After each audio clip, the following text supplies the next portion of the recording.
do sometimes you think about suing? Well, often you might do that, but only if they have in some way harmed you, if only in some way through negligence or lack of care and attention to what they are doing, if they have harmed you or offended you or cost you money, or the same thing goes for your social circle or people in your family or whatever, that's when you might have to sue. And you know what? As a matter of fact, we have a special bonus on the program because we're going to talk about some of the legal issues facing pro wrestling today, as well as some of the legal issues that could face some of the wrestlers if they don't smarten up, as well as a variety of things with, of course, the consigliere of the cult of Cornette, the man, the myth, the legend himself.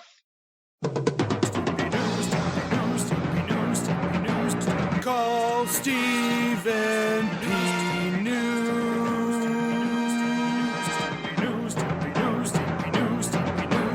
If you need to sue.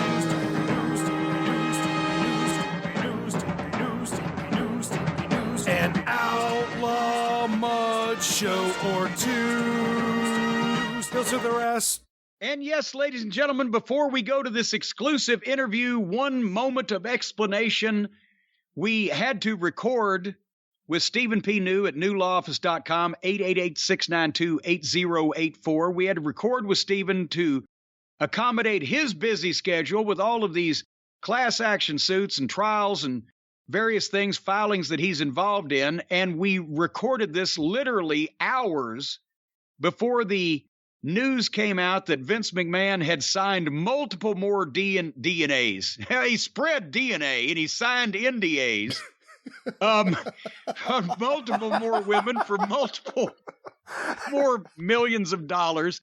So we apologize for that. But Stephen asked if he should come back on and redo the interview. We said, no, we've established what Vince does. We now just know he does it more often. But we will go to that now, pre-recorded because of his busy schedule, with the legal side of wrestling with our fine friend and consigliere, Stephen P. New of newlawoffice.com. Brian, can we go to that interview at this time? Well, Jim, before you say anything else outrageous and scare anyone else off this week, I'm very happy to say we have a very big guest, and to introduce him, let me introduce the star of the Drive-Thru, Mr. Jim Cornette. Oh, for God's sake, we've already told the people this is pre-recorded because we've all got noise going on at our various residences, as well as Stephen P. New being a very busy man around the country these days. But to talk about the legal side of wrestling and some of the implications of some of the things that the other shows just don't cover, we'd like to welcome the sponsor of the Drive-Thru and also a longtime friend and consigliere of the cult of Cornette, Stephen P. New. Stephen, thank you for being here. It's my pleasure to all. I get excited. Sorry. Brian, it's not the commercial. You don't have to play the music this time. We got the real motherfucker here. Or Stephen, is that in your rider? Is that in your contract rider? You had to get your entrance music to come out? Look, if I didn't think it would get me disbarred, I'd go to the courtroom with that music playing in the background, Jim. All right? I just picture him running through courtrooms like with that music playing, just with a briefcase in his hand, from one room to the next, winning cases. That could be the next television commercial. Remember, old O.J. Simpson did the Hertz commercial where he's running through the airport. Stephen could be running from courtroom to courtroom with da-da-da-dun, da-da-da-dun, da-da-da-dun, da-da-da-dun. And every time you burst through the door, a big basket of money falls from the sky into the plaintiff's hands. Yeah, because that's just the way it happens, Jim. That's just the way it happens. I think it's a great idea. Just make sure when they ask you where you came up with the concept, you don't mention it was from the O.J. Simpson commercial. Yeah. Right. Well, see, if you'd have been admitted to the bar in California 28 years ago, these things may have turned out differently. Speaking of things that are turning out differently, there's a lot of things going on in wrestling these days that have legal implications or the legal process is involved in some kind of way, whether it be civil or criminal or whatever. And obviously the two major examples of that are Tammy Sitch and Jeff Hardy, but those topics have also been done, as the children say, ad nauseum. And the document, if you go to pwinsider.com, you can read every detail on the Sonny case. And, you know, Jeff apparently is currently in treatment, and his arraignments have been postponed down the road. But there's other things going on that the regular shows just don't quite cover. They go for the sensationalism, but there's bigger implications to the professional wrestling industry than anything in the Hardy or Sitch cases involving obviously Vince and the WWE, and not only the investigation into him and Laurinaitis's behavior, but also the stockholders have started retaining firms to investigate if there's impropriety. And you kind of know about this from two different directions, Stephen, because you are an attorney and you're also a stockholder in the WWE. So what in the French fried titty fuck's going on up there? Well, there's quite a bit, actually, Jim. And I don't want to bore everybody. There was a mandatory course in law school and a bar exam about corporations, SEC filings, and a course that I had my third year of law school called Business Organizations, where you learn about the rights of minority shareholders in a corporation versus those of a majority shareholders. And as we know, I believe that I've read that Vince and family own the controlling shares of stock. But and I see a lot of people saying in error, oh, well, you know, those majority stockholders can just run over the minority shareholders. That's not exactly correct. When you've got a conflict of interest situation like this, where those shareholders' interests conflict with the minority shareholders, and it involves the chairman of the board and his possible misconduct and things like that, it's almost like those shares get nullified, at least as it has to do with this. Minority shareholders always have rights. They just can't be run over by everybody else. So there's a lot of different layers to this having to do with the rights of minority shareholders. And by that meaning groups of people who don't quite own as much as the McMahons and others if they voted in a block, for instance. Lots and lots of different legal angles to this story, Jim. One being, what were the SEC filings? What was being made known among shareholders about WWE's investigation into McMahon and Laurinaitis and possibly others concerning this paralegal who it's reported had this sexual relationship with McMahon and Laurinaitis, possibly others. And so there's that aspect of it. There's the corporate aspect of it, and whether or not all of that was being disclosed. And so that's kind of part one of what I think would make it a tough case for someone like myself if I wanted to bring a shareholder derivative suit or, you know, hire some of these lawyers like the ones who are already advertising for and say that they're going to bring a shareholder derivative suit for shareholders of WWE stock. The tough part of that is, and you guys have touched on this on the show the last couple of weeks, what damages have you suffered? You know, what damage can you prove to WWE stock or the value of the company? And that's where I think that a legal case would get really tough because, and Jim, I think you said, how McMahon's going to not only come out of this unscathed, the crowd's going to cheer him. You know, reports of Vince McMahon's demise have been, you know, premature. And so from a legal standpoint, there's two parts of every case. I don't care whether it's medical malpractice, a car wreck, or a dog bite. You've got to prove that one party's at fault. The second part you have to prove is that there were damages as a result of that. And so I can see whoever's going to defend the WWE or whoever would be defending McMahon or Laurinaitis or, you know, board members who supposedly didn't disclose this to other board members or, you know, shareholders who didn't get the disclosure of this activity. I see the argument being made. Look, okay, assume that everything that this law firm alleges in this lawsuit is true. The damages, and there just aren't any damages here. So it's well, and actually, let me interject. The only perceptible financial damage to the WWE came not because of this incident or incidents or the whole saga with the paralegal, but because it was actually publicly disclosed. That's when the stock price went down a little bit. It didn't catastrophically drop.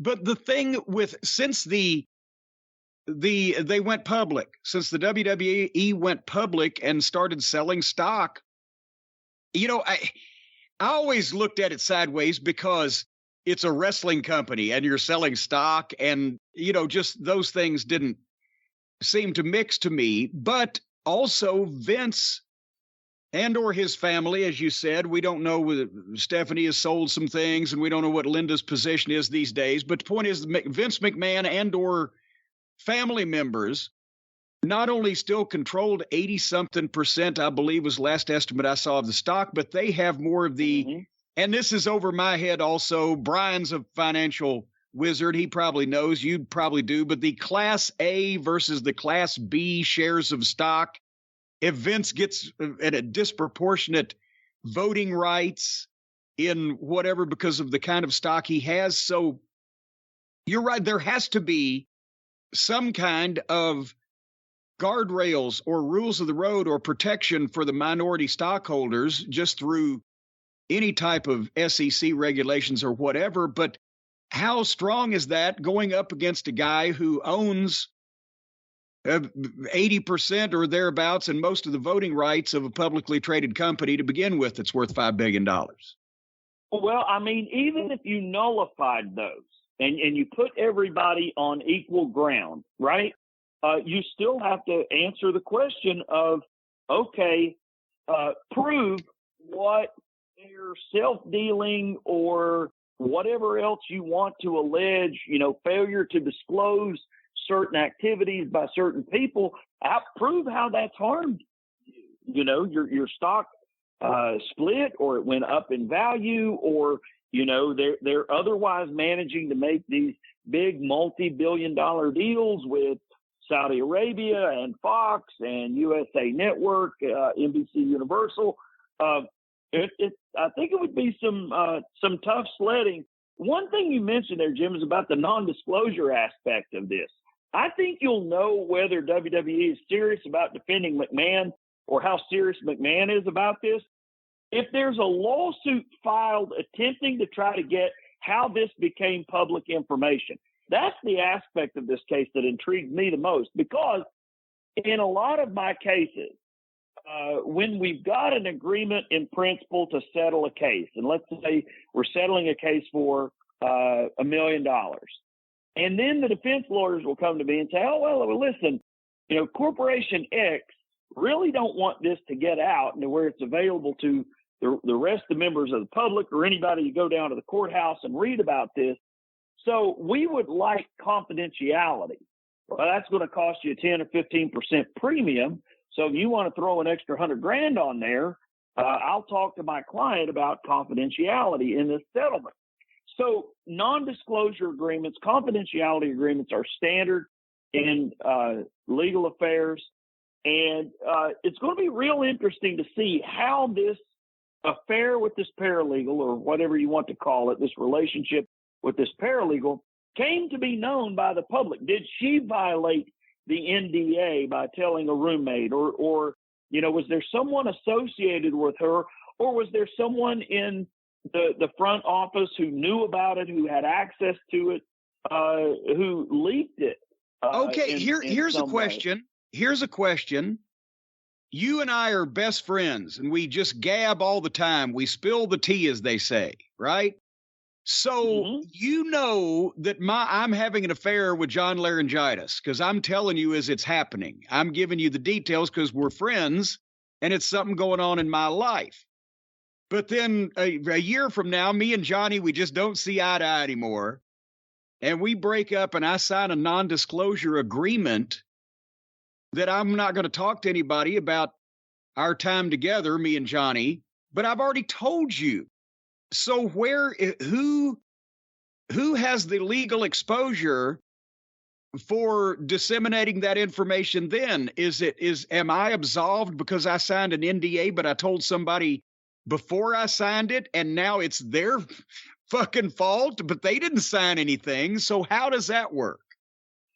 The fact that the person, a friend or roommate or whomever, may have known about that a year ago, let's say, and the person comes forth and says, I don't know anything about a lawsuit or a settlement or anything like that, but a year ago, my friend, who was a paralegal in the WWE offices, was having an affair being passed back and forth, between these upper executives of WWE Inc. Well, there's no legal exposure by anybody.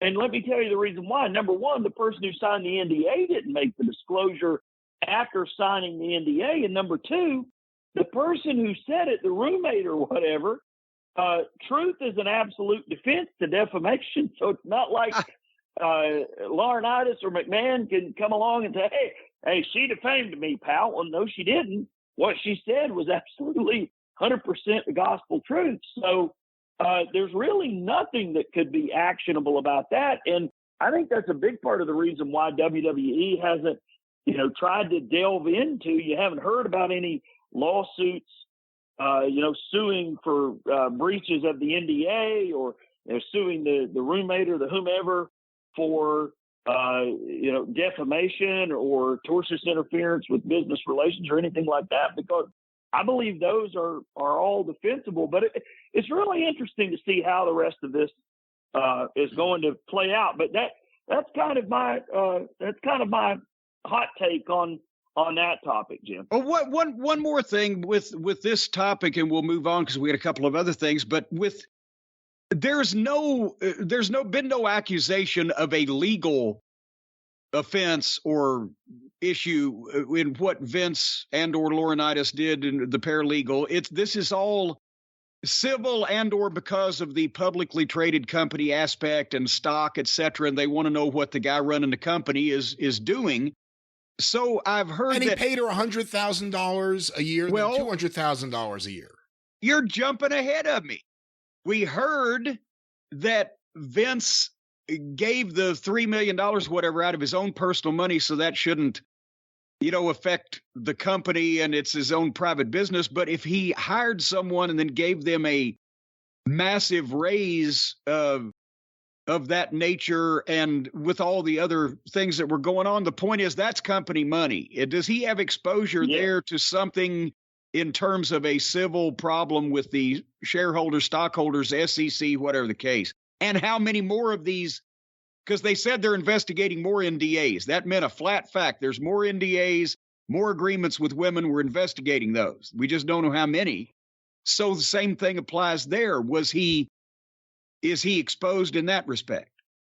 Well, anything that involves the company till is bad news. If you're paying a $45,000 a year, $50,000 a year paralegal, 100 or 200 or whatever, because you're having relations with her, and that involves the company money, regardless of what the money was used for, the civil suit settlement, sexual harassment or whatever that was, then that's where the problem is. And then the minority shareholders are going to ask, well, how many times has this happened where someone in a position of power, for whatever reason, or having a relationship with him, gets more money than, the standard, what this corporation was paying that person. Right. One last thing that I want to comment on, Jim, along those same lines, may or may not know it, and I don't know where the act was alleged to have occurred, but I sent Brian an article the other day.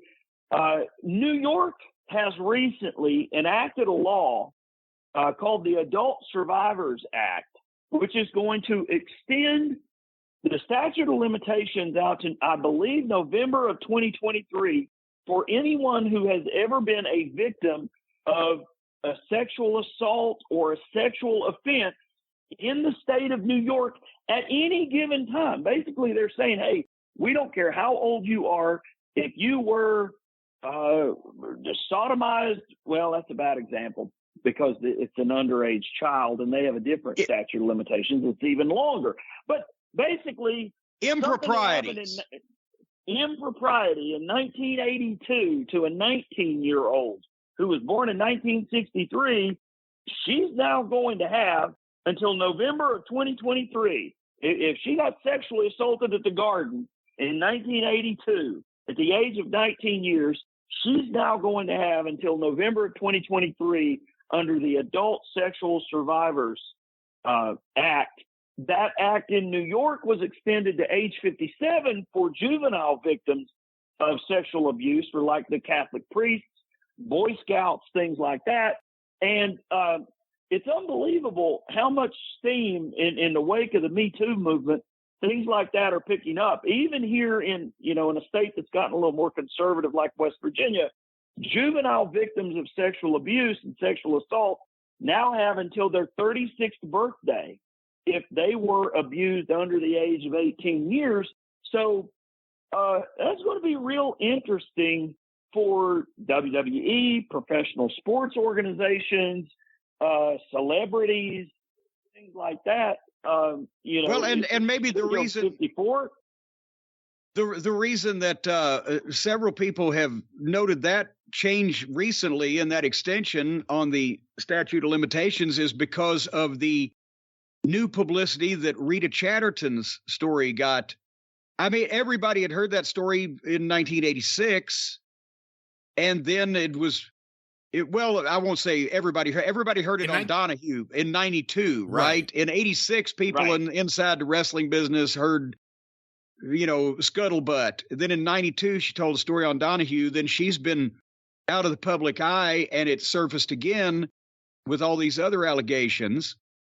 But at the same time, she has never, to this point, sought to press anything. So she would have to be the person to make an issue out of this with this renewed statute of limitations for anything to be done in that respect, right?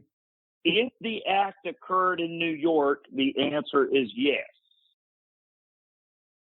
Well, I don't know. Where was Brian? Did they have a tracking device on Vince's limo? I think they said it was in Poughkeepsie.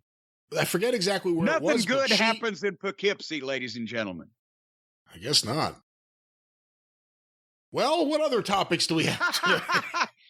All right. But hey, Stephen, here's one that's near and dear to my heart because, as you well know, and so do the people who have gone to law school in West Virginia over the last 30 years, I'm in the law books, the textbooks over there, because of fan lawsuits. And a lot of the guys, and I'm sure even the promoters or the so-called promoters, as Dennis Condrey phrases some of them, they think I'm just quaint. Back in the day when the fans were mad at the heels and there was a fight and a fan got the shit kicked out of them, they were going to sue one way, even if they started it, which most of the time they did.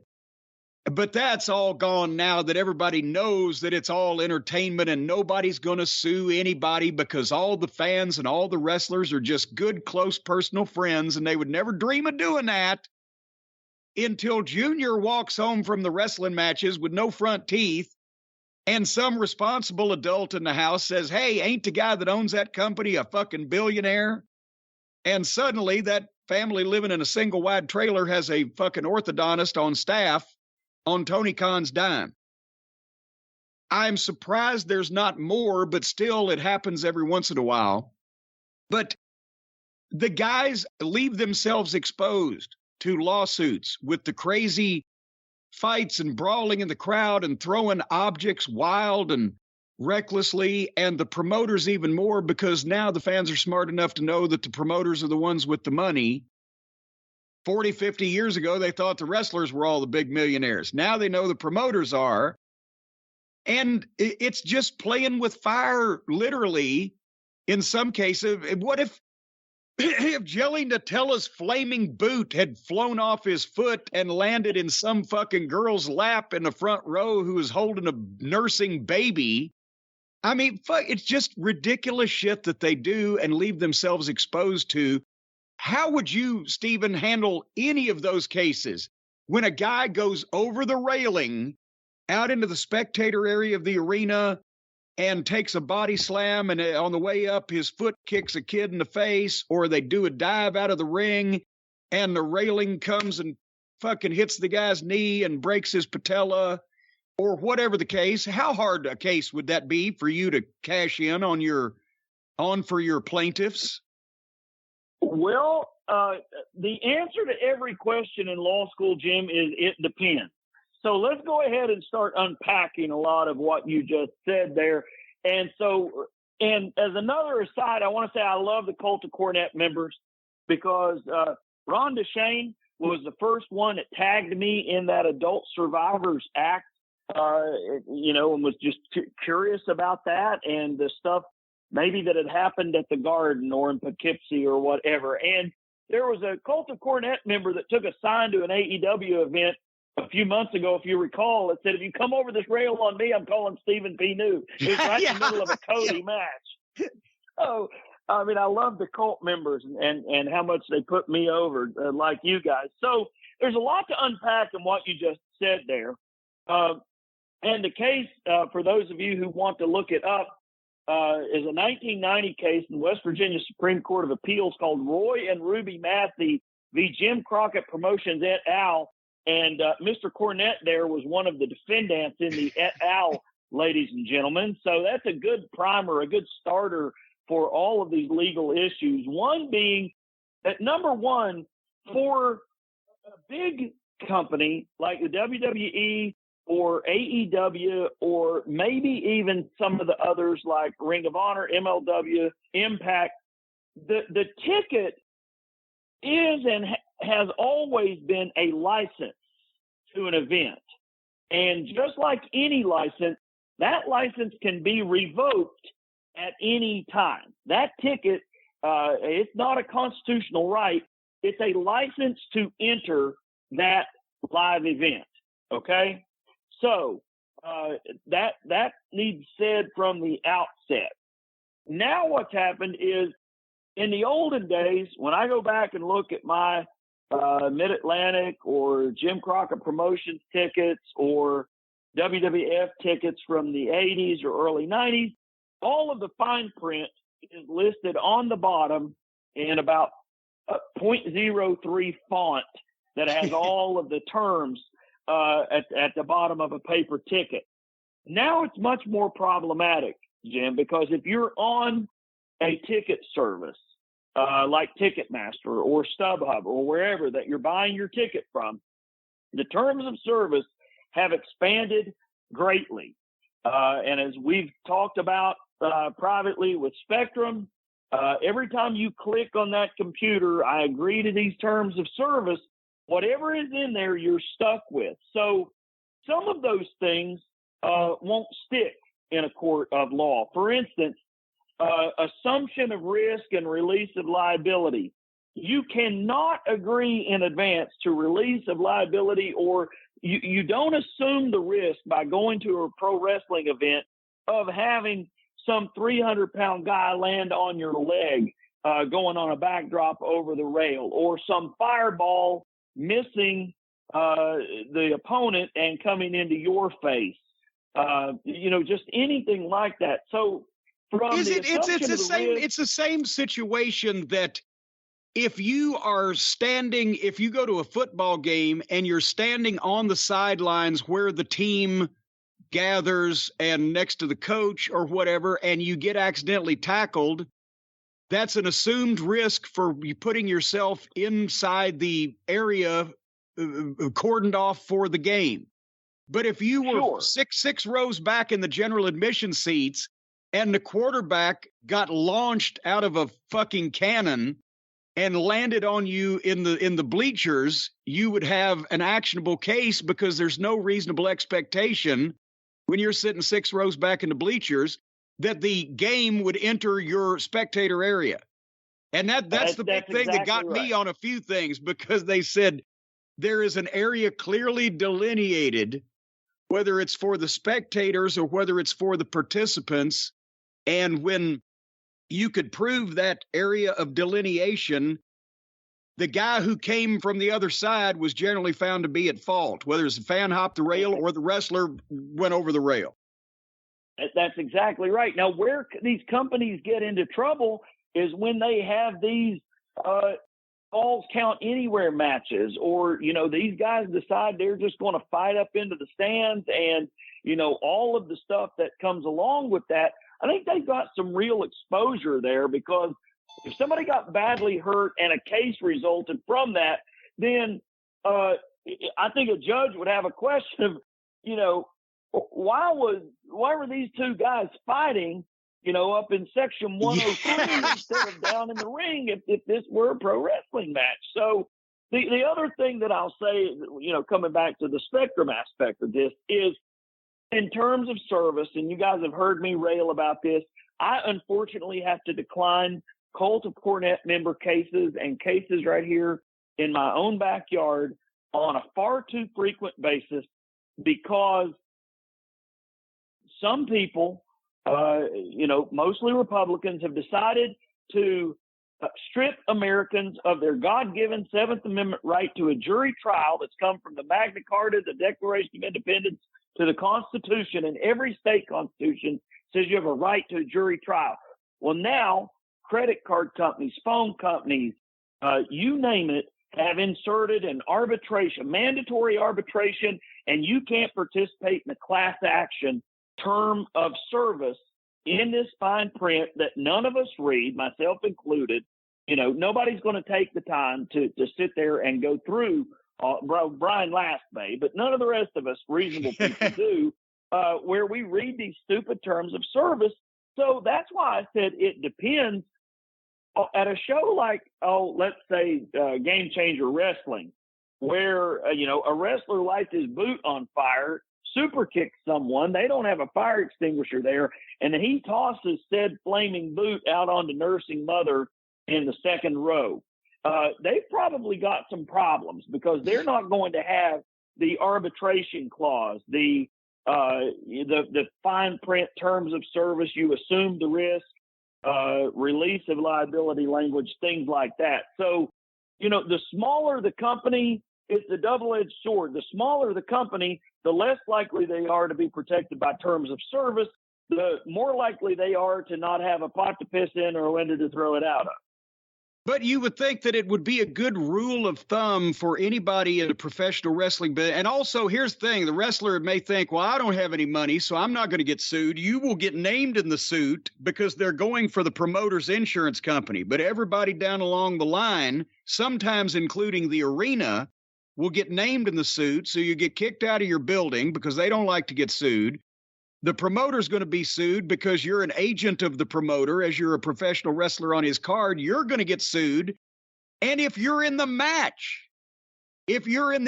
with somebody else that does something stupid to get sued, you will be sued also because you're part of that match or that performance. So they're going to cover everybody. And in some cases, if the arena is owned by the local city or municipality, they'll sue the fucking city too. Because there's money in there somewhere, but you, Mr. Wrestler, are going to have to be doing depositions and probably paying for an attorney. And Tony and Vince may take care of it. Some other people may not. That's what I used to have to try to tell the guys when Sinclair Broadcasting bought Ring of Honor. It's not just beloved ticket broker Kerry Silken, who all the fans liked, and he could give you a T-shirt and tickets to the next show. And you'll take your fucking black eye and go home. Thank you, Brian, for interjecting. Yeah, he's a dick. but they would take their black eye and go home. Whereas when Sinclair Broadcasting bought the company, I had to tell the guys, you can't go out there and do that shit anymore, because now they know that a $1 billion organization is behind this somehow and can be found by attorneys that know what they're doing. So if you're a wrestler, stay on the inside of the guardrail. Do not touch anyone, even to flip their hat off.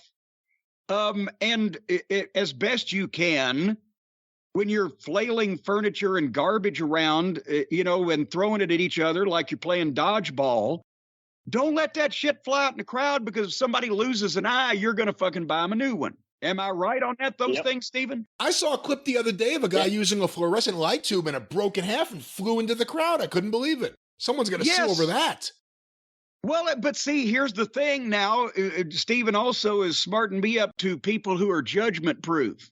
When somebody's got no money, no life, and the only way they're ever going to be known to be famous is by somebody telling the public what the fuck they've done wrong, and they want that attention, you can't sue them. Sorry, is somebody going to sue Ian Rotten? He just stole some ring equipment from people and then canceled all his shows. Probably not, because what's he got? He hadn't even got a pot to piss in or the window to throw it out of. But if you're or the belt makers, God, help the poor Cult of Cornette members who call me and say, so and so down in Tennessee took $200 to make me a big gold, and they ain't shipped my belt to me. I'm like, you can go to small claims court in Campbell County, Tennessee, and try to sue that guy, but your chances of collecting are slim. And so, as I've advised Jim on many occasions, we can sue whoever you want to, but you're getting practice, because you aren't going to collect you aren't going to collect anything. But that's the thing, is that a lot of wrestlers think, well, I don't have anything, so nobody's going to sue me. But in a situation where that you are connected to someone who has something, you will be sued and go through all of that shit. And if it's your fault, you're the fucking fall guy and you're the flunky, and they will still, Stephen, you can, in situations where you have actually done physical harm to someone with your negligence, they can chase you for years. If you make any money, they'll get some of it. Well, that's exactly right. I mean, Wrestler X may not have any today, but you get the $5 million judgment against him, and hope to God he either hits the lottery or gets signed to one of the big companies, because you'll start going and garnishing wages and taking stuff. I mean, that's the way that lawsuit collections work. Let me tell you something else that I think interesting. When I look at the amount of pyro, the case that I want is the case for the guy who's been either doing pyro or near the pyro at Monday Night Raw for the last 30 years. Because a lot of people here in the July 4th week don't know that fireworks have carcinogens in them when they burn. And those fumes that come off are carcinogenic, including something as seemingly benign as sparklers. And so that's the case that I want, is the guy who's near the pyro when it goes off in the arena week after week, 52 weeks a year with Monday Night Raw. Well, hey, you want to get some practice? Because I was under the assault of the TNA pyro they used to set off in a broom closet in Orlando for about 3 years straight, and I've got the tinnitus. Maybe we could practice on mine, but well, hey, for listen. Instance, that's why we don't have fireworks at the at Mount Rushmore anymore. There is so much toxic material residue at Mount Rushmore. The federal government banned fireworks displays there. There's no matter what the natural wonder is, human beings can fuck it up some kind of way. But here's the thing. Before we get out of here, you got a couple of other things going on that I wanted you to mention, because obviously the thing has been ongoing with the babies that were born addicted to opioids, connected to the opioid crisis that West Virginia's had, Kentucky's had, all over the country, but especially the Southeast. And then they tried to, the company got a judgment against them and then tried to bankrupt it so they wouldn't have to pay it. after they were already pretty much forced to admit what they had done. And you're still working on those, and those are coming to fruition. And also understand now you're going to hit the road, Stephen. You're traveling thanks to some of the Cult of Cornette referrals.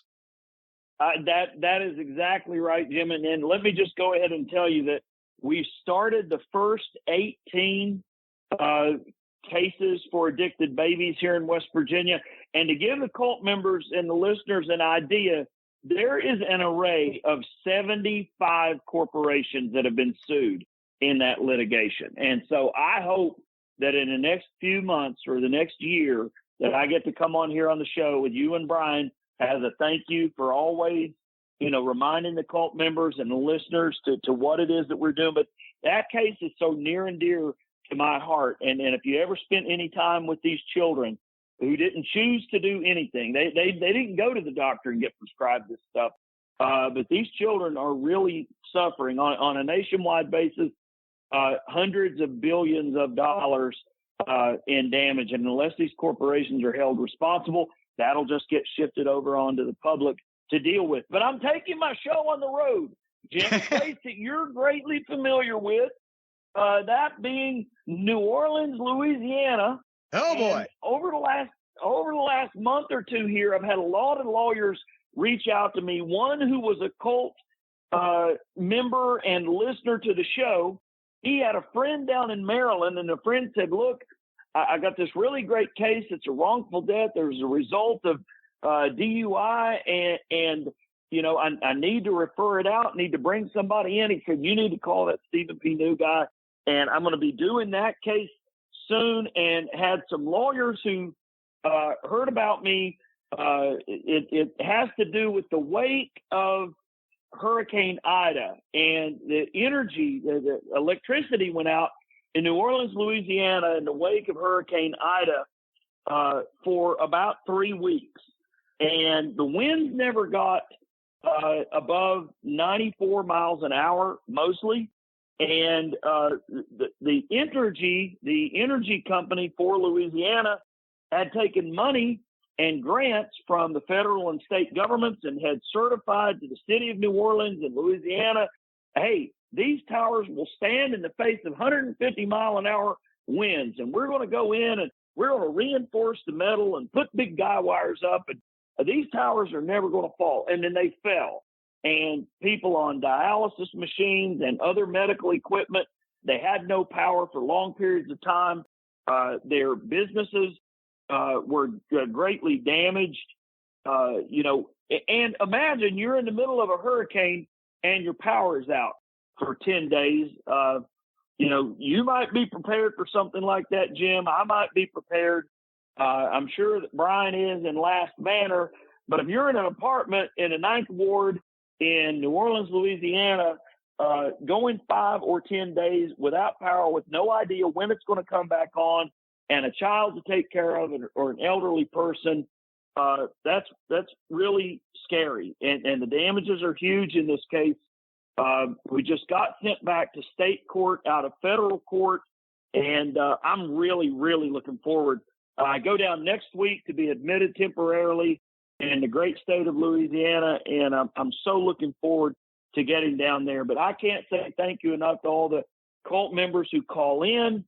Some people just want to chat sometimes, and a lot of the cult members, I can't take their cases either. I don't specialize, or there's terms of service like arbitration, or you can't participate in a class action. But if my schedule allows and my specialization in that area of the law allows it, I love doing cases for your listeners, Jim. And that's newlawoffice.com, 888-692-8084. But I'll tell you, while you're down there in Louisiana, hop over next door to Texas, because their electric grid leaves a bit to be desired. Maybe you could, I think Tesla himself must have wired Louisiana and Texas, and they've left it alone since then. Maybe you could fix them up too. Well, I don't know.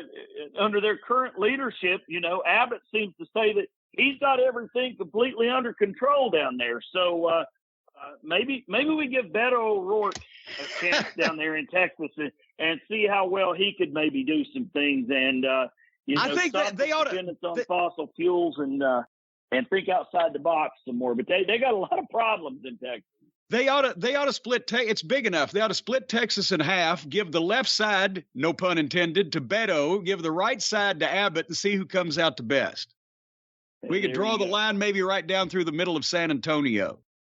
Somebody would have to take the Joe and Harry Freeman Coliseum. Anyway, Stephen, we appreciate you being on the program. Talk about a few of these things legally relating to professional wrestling and other things. And remember, if anybody needs any assistance, he's a busy man, but he's got more energy than all of us. Stephen P. New at 888-692-8084. Oh, I'm so sorry. I did it again. That's twice in the same segment. All righty. And Jim, we didn't even have to talk about the dew point. I appreciate you showing love and mentioning my beloved daughter, Rebecca, recently. Yes. Louisville is the epicenter of climate change.